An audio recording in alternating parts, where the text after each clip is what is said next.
ಬಹಳ ಕಷ್ಟದ ಪ್ರಶ್ನೆ ಇದು. Very difficult question. No, he has told me the question. Don't worry. I'll try to answer that.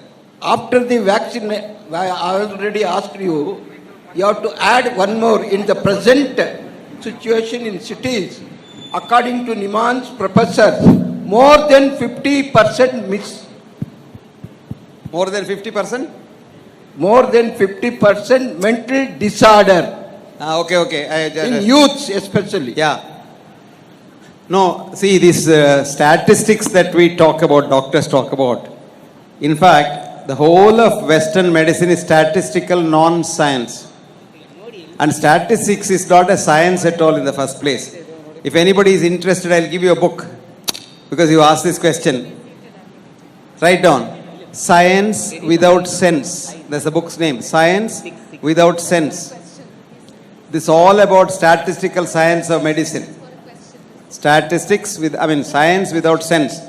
It is written by a professor of statistics in the Washington University. He is a PhD in statistics. His name is Stephen, Steven Milloy, Milloy. You read this book, it's a fascinating book. It will tell you how we can fool anybody with statistics. You give me some data, I can say, supposing you give me some data about Anup, and I can say, make a case out of statistics to say that he should get Bharat Ratna. With the same statistics, I can make a case that he should be sent to gallows. So both are possible. So you can use statistics the way we want it, whichever way you want. And see, there are methods of doing that. Very, very nice methods. And all that book will tell you. Now, coming to our vaccination system. If you want to get lifelong immunity for a disease, you must suffer from the disease. That's the best way to do it. Because your body produces antibodies. And many of them may not be lifelong. Now to say that the present chemically altered vaccines produced from various sources having such preservatives which are very dangerous to the human body, that you should load a young child, newborn child. In the United States, about 59 vaccines are given to a child. I don't know, I'm not a vaccine specialist, but to me, as a human being, it looks horrible. It looks really horrible. Beyond that, I don't want to say because I am not a vaccine scientist. And the data that they give you, the statistics that they give you, is not the true statistics. It's all because the drug companies selling vaccines want to manufacture statistics to show that vaccines are very good. But there are people who have not vaccinated their children. I met one young lady today, and I have got a large collection of them. They are all very happy, and I am happy for them.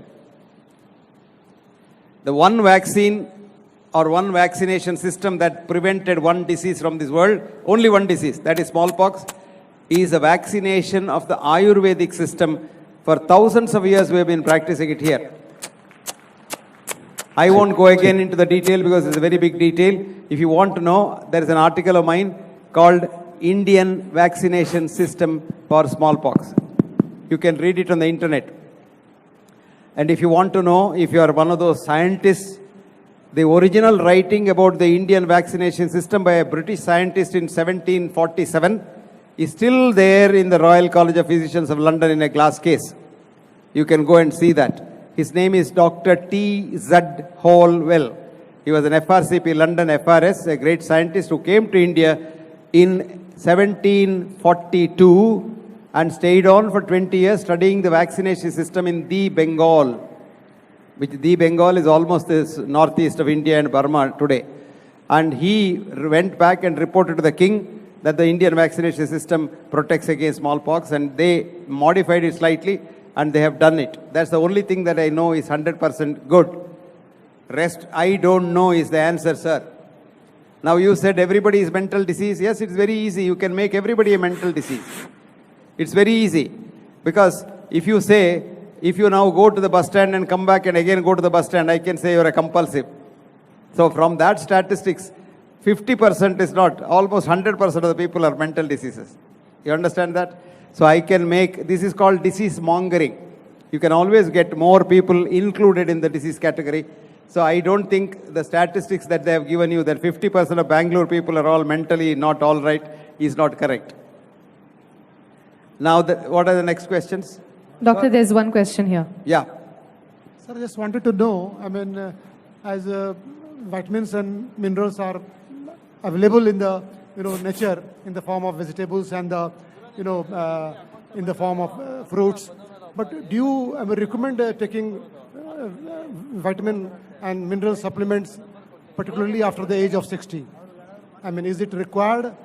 I mean, or not? These mineral and vitamin supplements, tablets. I didn't understand your question at all. Madam, you repeat that loudly. So his question is, there are many vitamins and minerals available in fruits and vegetables. Then why do we take tablets, vitamin tablets? Are they really important? Fascinating question. I will give you a study. Fascinating question. Wait. Keli hogi. And he specifies particularly after an age of 60, Wait, we are all recommended. Wait. I'll answer him. There was a study done in Canada of 50,000 post-menopausal women, divided into two groups, 25,000 each. And the government supplied free vitamins for 25,000 people and free extra fruit and vegetable for another 25,000 people. Continued to see them for 25 more long years. Did you understand now? At the end, what was shown was the vitamin taking people had 3 times more cancer, 4 times more heart attack, and they died much before the fruit and vegetable taking people. The reason is the chemicals that we give in vitamins are reductionist chemicals. But the chemical vitamins that are in the fruits are holistic fruits and vegetables. So I'll give you one example. If you take vitamin C tablets every day, 100 milligrams every day, in 5 years' time, your chance of getting kidney cancer goes up by 5%. But if you take the same vitamin C in a tomato every day, if you're a healthy person, take 1 tomato every day, your chance of getting cancer goes down by 5%. So I would suggest that people take only natural source, but today's natural source is also chemical. You must have so much of spraying chemicals, feeding the plant with chemicals. So you can grow some fruits in your own kitchen garden, which is clean. And I tell you, it's a beautiful source of vitamins. And don't take any supplements, chemical supplements. Spend about 2 to 3 hours in the sun, you get enough vitamin D. And don't take D tablet or injection. So, you see, nature has given everything. Did you really understand that poem I told you? Little do we see in nature that is ours. Who wrote? William Wordsworth. That is called intuition. If your cat is having a tummy ache, it knows which grass to eat in the garden. When you have a tummy ache, you come to me, I give you a chemical poison, and then tummy ache becomes another ache somewhere else. Okay? Answered. Next. The next question. Hello, here. I'm speaking. Sir, my name is Vijay Chandapur, engineer. So please be audible. Hold the mic closer. Yeah. Sir, now my question is, where science ends, silence starts speaking about the inner engineering. Comments, please. Where science ends, silence starts speaking about the inner engineering. Comments, please. I don't understand. Where the science ends, Where the science ends, silence starts speaking Where does about the inner engineering. silence starts speaking about inner engineering. Where science ends. Jaggi Vasudev's inner engineering. Yes, that's the question.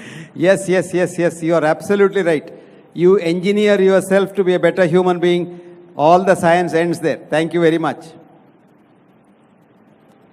There's another question. Is it possible to stop my daily medication and be well? I had a heart attack 5 years ago and I have 2 stents. Daily taking medicines like Cardase, aspirin, various other medicines. Is it possible? Very good question. Now let me tell you something. Because I have given this lecture, don't go home and stop all your drugs. Because once you start taking drugs and on drugs for a long time, your body is dependent on those drugs. So if you want to stop any one of your drugs, go back to your doctor and then ask him, and under his guidance, you can taper off and stop. Don't stop suddenly. Supposing the doctor says, okay, this drug can stop. But if I have to tell you about each one of those drugs that you mentioned there, they are all dangerous drugs. But since you have 2 stents inside, you are not a normal human being. You have an additional thing there. So you have to take drugs because the stents otherwise will attract clots. So you have to take blood thinners. Unfortunate. But somebody has put a stent inside. I am not saying stent is scientific, but it is there. And as long as it is there, and you think your heart is fine, because statistics says if you are alive and healthy 1 year after your heart attack, you probably are like any other human being in society. You may not get another heart attack. 5 years is a good time. You are a good man, but if you want to stop your drugs, go to your doctor. Next. And that was not my question, because many people asking me if I got a heart attack. No, that's not my question. So we have a young lady here to ask the next question. Hello, sir. I have 3 questions and I've listed them on priority. My God. The first is regarding milk. Whether milk is to be consumed or not. Number 1. Second question. Second is fibroid and cyst. These days we see in most people. What? Fibroid. What? Fibroid and cyst. Ovarian cysts. Okay. CYST, cysts. And how to deal with it, whether an operation is required or is it okay to deal with it. And the last is regarding the highest amount of C-section deliveries that we see today, which is a total substitute to normal delivery. And so how is the pre and postnatal care? Good. Very good questions. All the 3 are fantastic questions. The first question. Was about Milk. milk. Milk is the next time bomb. Human beings do not have any enzyme to digest milk after you wean off from mother's milk. Did you understand that? Number 1. Number 2, foreign proteins are rejected by the body, and milk is a foreign protein. So when you drink milk, your body produces anti-milk antibodies. And these antibodies are the same antibodies that destroy your pancreas to give you type 2 diabetes. And if today there is an epidemic of type 2 diabetes, we must thank the white revolution of India. I'm coming next. If I were you, I would not drink milk. And if I have a child, I would not let the child drink cow's milk except mother's milk. And I mean propagating human milk bank. Some mothers have too much milk, they can pool it together for children who don't have milk. The longer you give breast milk to the child, the longer the child will live healthy and happy. So, milk is a time bomb. But it's a big business. Crores and crores, thousands of crores business, so you and I can't stop it, number 1. If you want, you have to, if you're a vegetarian, you require some B12, and you can denature milk by making it into curds. So you must have some curds, then only you get B12 if you are a vegetarian or a vegan. Now, second thing is buttermilk. If you are worried about fat, don't take curd, but take buttermilk. But I am not worried about fat, because fat has nothing to do with the disease, so you can have curds. That's question number 1. Question number 2, fibroids. Fibroids and cysts in the ovary are normal. But if the fibroid becomes very big and obstructs the uterus, it has to be removed surgically. It's a very simple thing. Today you can only remove the fibroid, or sometimes if it is too big, the uterus, but it has to be removed, number 1. Cysts are commonly there, but today scanning has brought out all the cysts which were not known in the olden days. So women are frightened. It's a fear that kills. So don't worry about the cyst too much. Now, IT girls get PCOD very quickly, and IT is a very dangerous thing. You get lot of radiation from the computers, plus you sit all the time. So I am preparing something to block the IT's thing with a counter energy.